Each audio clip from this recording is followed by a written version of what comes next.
In the dimly lit telegraph office of Bethel, Alaska, in 1903, a young operator named Thomas received a series of frantic clicks late one stormy night. Rain lashed against the windows, and the fire barely warmed the room. Scratching down the message on a crinkled sheet of paper, Thomas struggled to make sense of the disjointed sequence. Danger. Unleashed. Run. With those last chilling words, the line went silent, leaving only an unsettling hum. Thomas furrowed his brow, glancing outside to the small, isolated town huddled against the fierce Alaskan wilderness. The message's urgency rattled him, but he was more perturbed by the sudden quiet of the line, a silence that seemed almost alive.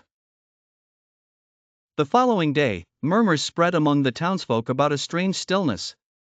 The fishermen found nets untouched, the market stood eerily quiet, and, most troubling of all, people began to disappear without trace.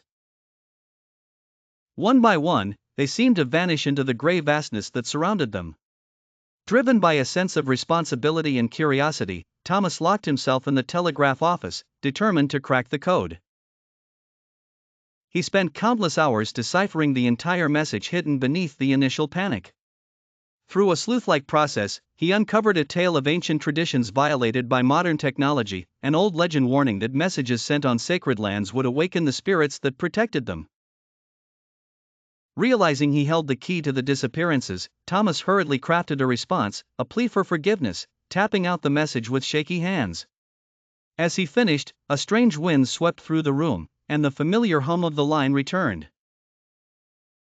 Tentatively stepping outside, Thomas found the town slowly coming back to life. Those who had vanished returned, confused but unharmed. The curses seemed lifted, and life in Bethel resumed its unbroken calm. Yet, the telegraph stood silent once more, never to send another message. Years later, Thomas would often recall that stormy night and the mystery that had briefly threaded through his sleepy town. Though the telegraph sat gathering dust, he never touched it again, respecting the ancient power it had unexpectedly revealed.